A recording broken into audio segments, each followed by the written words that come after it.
Hello everyone, this is Brian Kelly from Association Mavens, where you get direct access to some of the foremost thinkers and teachers in the association industry.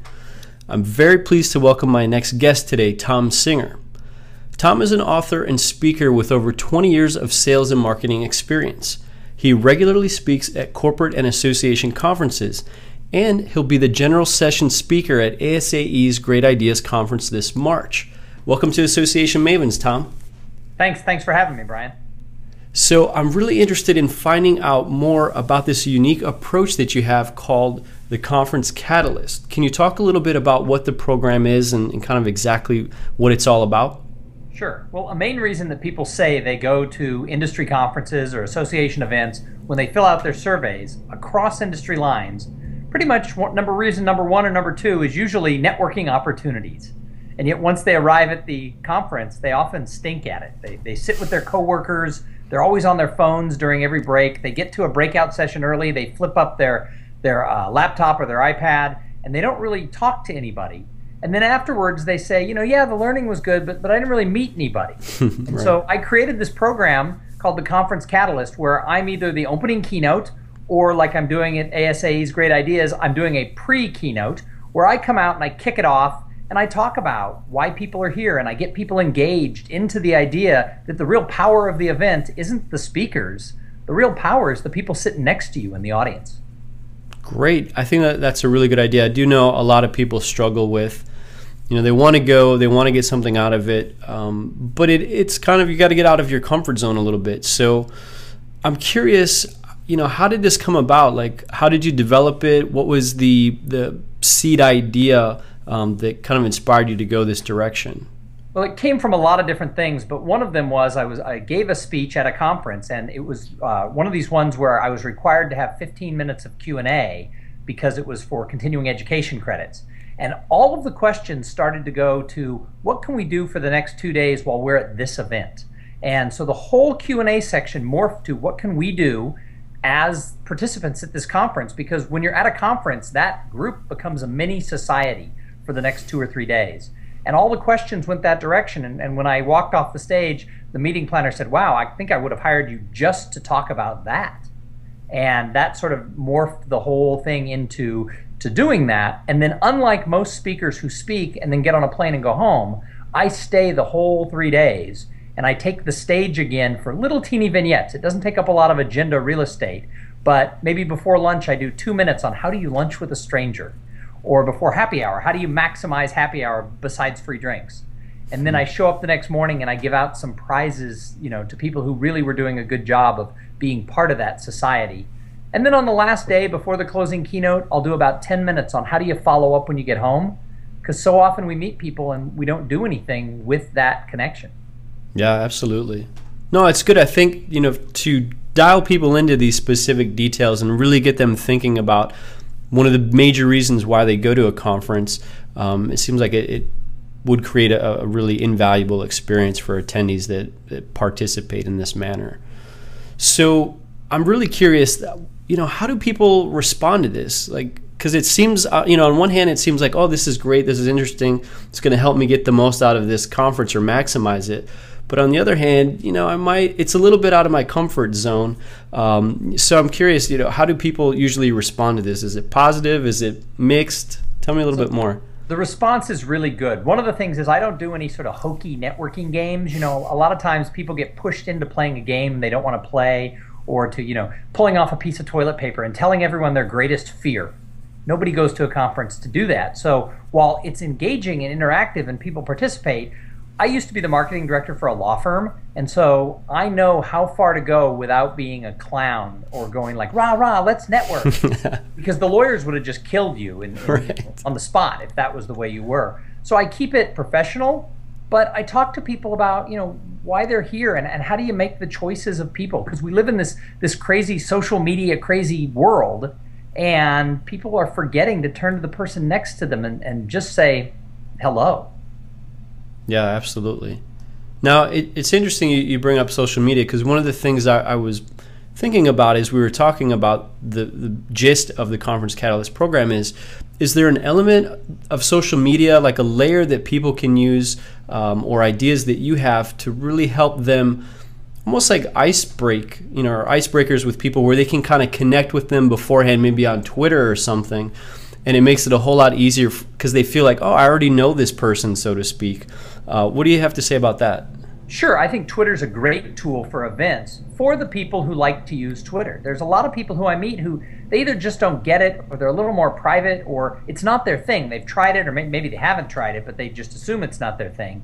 So the problem is when we bring a group of people together to a conference, not everybody uses the same tools. So all of this technology is great, but it requires that everybody uses it, or some people are left out. So what's great about what I do with the Conference Catalyst is it's real. It's human-to-human engagement, and nobody is left out. Even if they miss the opening keynote or that pre-keynote, if someone else stops them and says, hello, how you doing today?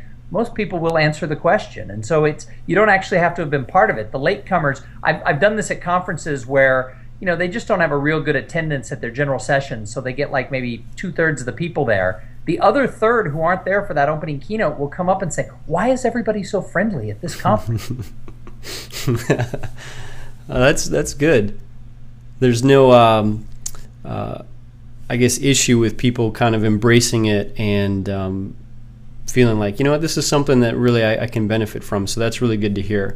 I'm going to be at the conference personally in a couple of weeks, so I'm eager to see a little bit more firsthand of how this goes. So the next question I have for you is, how can somebody intentionally, network at a conference? So they've got this goal, they want to meet people, they want to, network for business purposes, etc. How do they do that without coming across as kind of like a swarmy individual? Sure. Well, again, the first thing you have to do is be true to your own personality. So it's like I was referring to about Twitter. If you're not comfortable using the social media tools, they're not going to help you to jump on and try and use them for the conference necessarily. Same thing is true when it just comes to chatting with people. You have to be true to your own personality, but this doesn't matter if someone's more of an introvert or an extrovert. When you feel like you're an accepted part of that little mini society, it's okay to turn to the person next to you and ask them a few questions. And after you ask someone a few questions, they'll usually turn around and ask you a few questions. And so it gets the conversation sort of going from a nice, easy standpoint. And it's one of those things that you have to want to do it. If you don't like people, if you don't want to meet people, you're never going to be able to fake your way through networking. But most people, and again, it doesn't matter if they're an introvert or an extrovert, most people, find other people interesting. They're a little bit curious anyway. So if you just let that out, don't be in people's face, let the conversation go where it is. And then remember, not everyone you meet is going to jump right in and want to talk to you. So if you have a conversation that doesn't go anywhere, that's okay. Go have another conversation.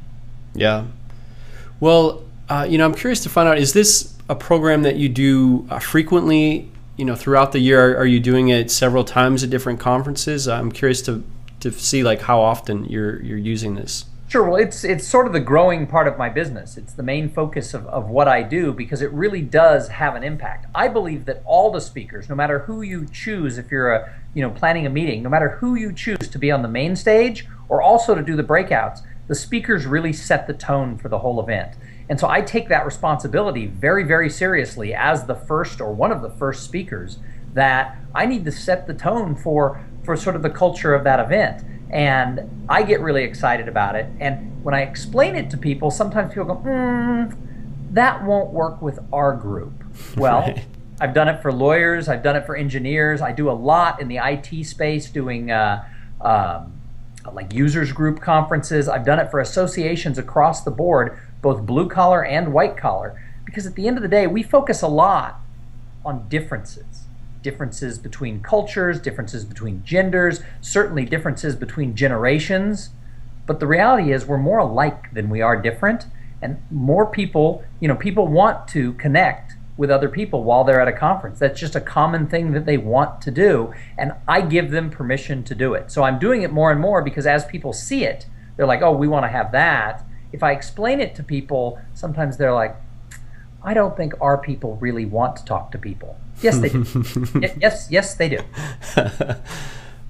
Yeah, like I said, it's one of those things where, the sound of it is intriguing, but also it's kind of slightly scary in a sense because you don't know how people might respond to it. But well, what I remind people when they're skeptical is, because sometimes when they're skeptical, they'll say, well, you're talking about the social side. Our conference is all about content.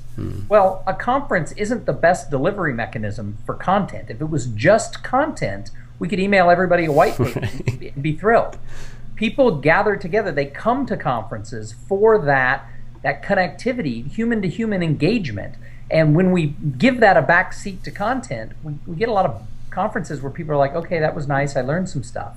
But when we can give it equal billing, that content is important, but so are the other people in the room, it really feeds upon itself, and it does get really exciting. Yeah, and the thing that I think is really interesting is oftentimes people think of a keynote speaker, let's say, or a professional speaker as somebody who comes in and talks at the audience. And the folks who are really good at that, they know that it's about the audience, it isn't about them. And I think the Conference Catalyst program, as you're describing it, takes it even a step further and really puts the focus on this is about the attendees. And it almost sounds like you're there as a speaker, but you're really there as a facilitator. And because of that, I'm actually kind of intrigued. Can you give us like a little taste? Like what's one of the things, like if it's an activity or a tip or something that you would give as part of the program?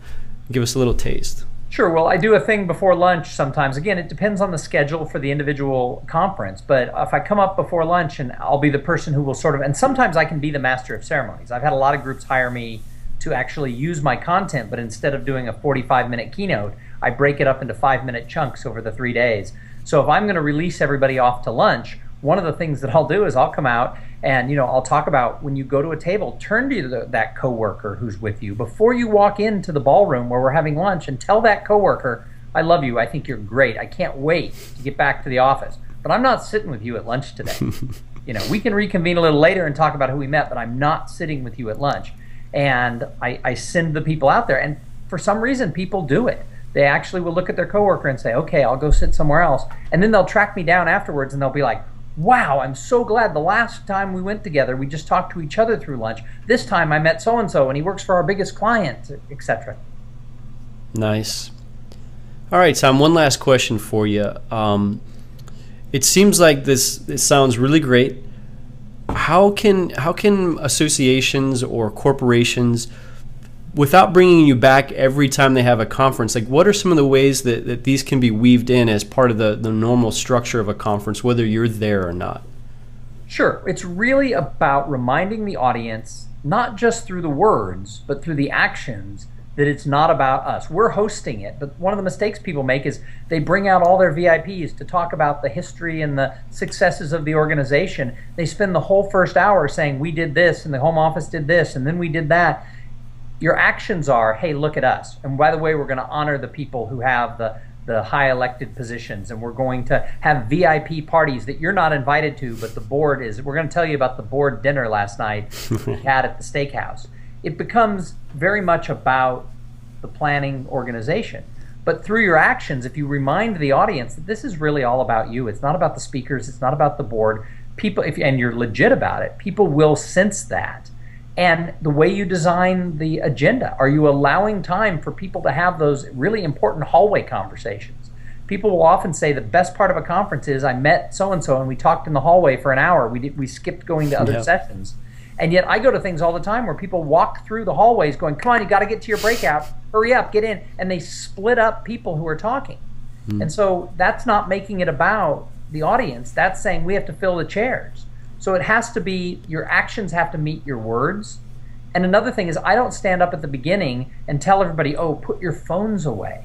Right. If someone's under 35 and we say put your phones away for the next 3 days, they're going to leap out of the building. They don't want to be away from their phone.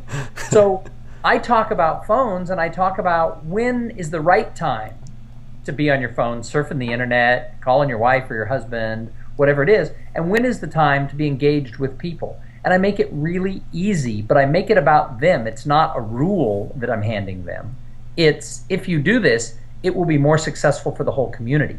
So lots of times people talk about community and their actions say differently. you have to make it really about them. And I've actually had people come up after, I've been involved at a conference and say, wow, hiring you sent a message that it's really about us. Great. Well, Thom, thanks so much for doing this interview. This is some really fantastic stuff. Thank you, everybody, for watching. Be sure to sign up today in the upper right-hand corner of this website to be updated via email when new interviews are posted. Also, follow @BrianKellyNow on Twitter to stay on top of all things Association Mavens related. And lastly, please submit your recommendation for which Association Maven you'd like to see interviewed next. Thanks again for watching, and I look forward to bringing you more great interviews. See you next time. Bye-bye.